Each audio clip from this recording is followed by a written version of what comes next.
কোনাবাড়ীতে Bangladesh building construction workers federation কেন্দ্রীয় committee এর আওতাধীন প্রকল্প নির্মাণ শ্রমিক সুরক্ষা প্রকল্পের উদ্বোধন করা হয়েছে। বিস্তারিত দেখুন খোকন আহমেদ খোকার প্রতিবেদনে।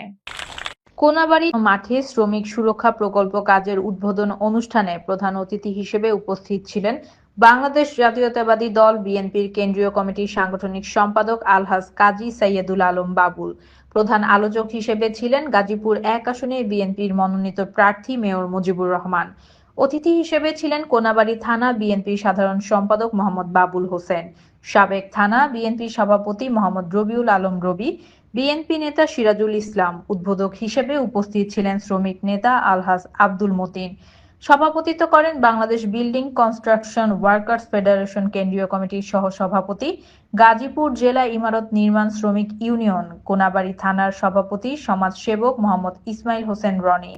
সঞ্চালনায় ছিলেন থানা বিএনপি সাবেক সাধারণ সম্পাদক আলহাজ সাজ্জাদুর রহমান মামুন। দিনব্যাপী রাজনৈতিক, সামাজিক ও বিভিন্ন ইউনিটের শ্রমজীবী শ্রমিক নেতৃবৃন্দদের উপস্থিতিতে নির্মাণ শ্রমিক সুরক্ষা প্রকল্প অনুষ্ঠান অনুষ্ঠিত হয়। এ সময় অতিথিবৃন্দ তাদের বক্তব্যে বলেন, দেশের চালিকা শক্তির প্রধান মাধ্যম হচ্ছে শ্রমজীবী শ্রমিক ভাই বোনেরা। তাদের সুখে দুঃখে শ্রমিকদের অধিকার বাস্তবায়নের লক্ষ্যে সকলে ঐক্যবদ্ধ থেকে কাজ করে যাবেন।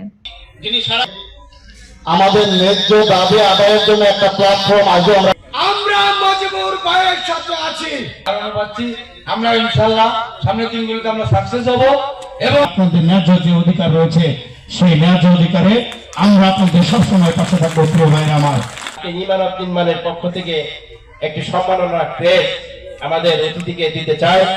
বিদেশি সাহায্য সহযোগিতা আসলে সে তার প্রত্যেকটা শ্রমিকের নামে চলে আসবে এবং তাদের সবার ব্যাংক অ্যাকাউন্ট করতে হবে।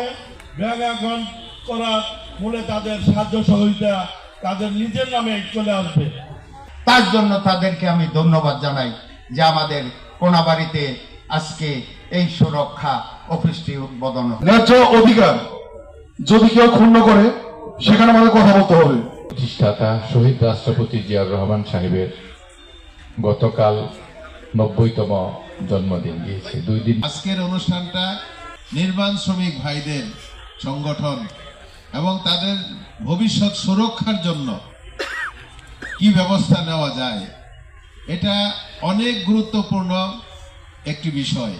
আমাদের প্রতি ঘন্টার সংবাদ দেখতে চোখ রাখুন কোয়ালিটি টিভি বাংলায় এবং আপনার এলাকার যে কোনো সংবাদ প্রচারে আমাদের মেইল করুন QTV Bangla News@gmail.com এই ঠিকানায়।